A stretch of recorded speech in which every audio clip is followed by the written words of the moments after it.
A bolt nothing in this garage could move, rust that wipes off like dust, and number one saves you a service call most shops bill over $100 for. Go out to your garage and grab that blue and yellow can off the shelf, the one you only touch when a door squeaks, because the man you pay to fix things around your house quietly hopes you never learn the rest of what it does. My father-in-law kept one can on a nail by the garage door for 30 years. I used to think it was a Texas thing. Now I know better. 10 jobs today, one $8 can. By the end, you'll know how to free a bolt that hasn't moved in 20 years. The exact job a shop charges good money for. And keep number 4 in the back of your mind while we go. That one has saved me more service calls than any tool in my box. Let's get into it. Number 10, the sticker that won't come off. The old inspection sticker on the windshield. The bumper sticker from 2 trucks ago. The price label baked onto a tool you bought last summer. You pick at it with a fingernail, it tears. You go at it with a razor blade. Now there's a scratch and half a sticker. Here's the thing, that adhesive is basically a grease. And this can is a solvent. It dissolves grease. Spray it right on the sticker. Give it 2 minutes to soak in. Then push with a plastic scraper or just a stiff cloth. It comes off in one piece. The glue shadow underneath. One more wipe. Gone. Works on glass jars too, if you like keeping them. No more soaking in the sink for 2 days. Number 9, chewing gum on the bottom of a shoe, ground into the truck carpet. Courtesy of a grandkid usually. People freeze it with ice. That works about half the time and takes half an hour. Spray the gum and the edge where it grips. Give it a minute.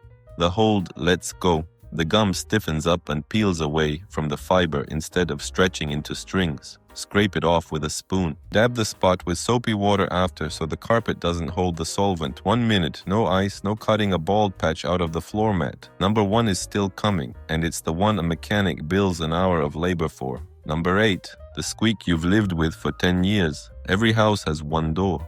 Everybody in the family knows its sound. Nobody ever fixes it, because everybody thinks they already know this trick. Here's the part they get wrong. They spray the door and call it done. A week later, it's back, and now the hinge collects dust on top of it. Do it right once. Spray straight into the hinge pin, the metal post, not the wood. Now swing the door all the way open, all the way shut, 10 times. You're working it into the joint, then wipe off everything you can see. The excess is what gums up. Hear that? That's the sound of nothing. First time in 10 years. Stay with me, because if a silent door feels good, wait until you see what number 1 does to a bolt. Number 7, the stuck zipper. Work jacket, tent, boat cover.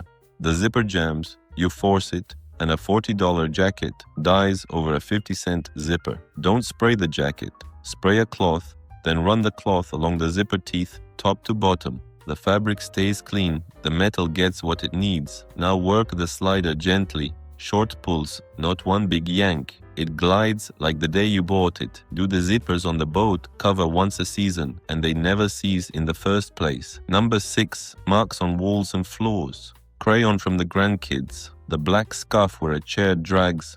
Paint transfer on the car door from somebody else's door in a parking lot. A wet rag just smears it around. This cuts it. Spray a cloth, not the wall, and rub the mark. Crayon is wax. Scuffs are rubber.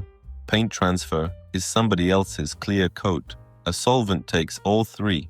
Test a hidden spot first on painted walls. Then go to work. Wash the spot with soapy water after. The mark your eye has snagged on for a year, gone in 30 seconds. Quick, drop your city in the comments. I want to see how many garages across America have this can sitting on a shelf right now. I read every single one. Number 5, sliding doors and window tracks. The patio door you have to lean into.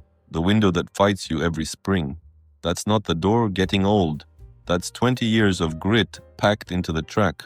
Vacuum the track first, get the sand and dead bugs out, then spray along the rail and run the door back and forth a few times. 1 finger, that's all it takes now. A door you've been shouldering open since the grandkids were small. Number 4, the rust shield for your tools. This is the one I told you to remember. Every fall, people put away shovels, pruners, saw blades, and every spring they buy new ones, because the old ones spent the winter growing orange fur. $30 for pruners.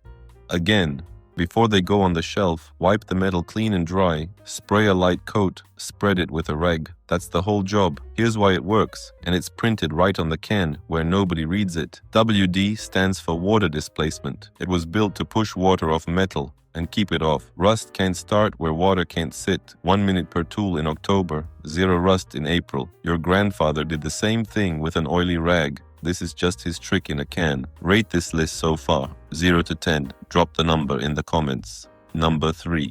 Stainless steel. The fridge door covered in fingerprints, the grill hood with heat marks and last summer's grime. Stainless cleaner at the store runs $8 a can and does the same job. Spray a cloth, never the surface itself, and wipe with the grain of the metal. Then buff with a dry cloth. Fingerprints, water spots, that dull haze, gone, and the panel stays cleaner longer. One rule, and it's not optional. Outside surfaces only. Keep it off anything that touches food, grates, counters, cutting boards, door fronts and hoods. Nothing else. 2 more. And number 1 is the reason this can has outsold every spray in that aisle for 70 years. Number 2. Rust on chrome, the trailer hitch, the truck bumper, the wrench that sat in a damp toolbox all winter. Orange spots all over what used to shine. Here's the trick almost nobody knows. Spray the chrome, then crumple a piece of aluminum foil into a ball and rub with that. The foil is softer than chrome, so it can't scratch it, but it eats the rust. You'll see the orange turn to dust under your hand, mirror finish underneath. A body shop would charge real money to buff that. You just did it with kitchen foil and an $8 can. Alright, before number 1, tell me in the comments which of these you didn't know. And if there's a can in your garage older than your grandkids, I want to hear about that too. I read every comment now. Number 1, the seized bolt. The mower blade bolt that won't budge. The rusted nut on the gate hinge. The fitting that's been frozen since the Clinton administration. Here's what most people do. They put a wrench on it and pull until something gives. Usually, it's the bolt head that gives. It rounds off. And now a 10-minute job is a drill out. And a drill out is a shop visit, and a shop visit starts at $100 of labor. Here's the protocol instead. 3 steps. Tap the bolt head a few times with a hammer, sharp little hits. That shock cracks the rust bond inside the threads. Then soak it with spray, right where the bolt meets the metal. Now walk away for 15 minutes. Let it creep into the threads. It pulls itself in deeper than you could ever push it. Come back. Tap again. Put the wrench on and pull steady. Slow pressure, no jerking. 20 years. Gone in 15 minutes. That's the job the shop bills an hour for, done on your bench with a hammer and an $8 can. 1 can, 10 jobs, $8. There's a reason it's hung by the garage door in this country since 1953, a rocket company trying to stop missiles from rusting, 40th formula. And they never needed a 41st. So tell me, WD-40, vinegar or baking soda, which one really runs your house? Vote in the comments. And that rust trick at number 2, vinegar does the same thing overnight without touching it. That full video is on your screen right now. Tap it.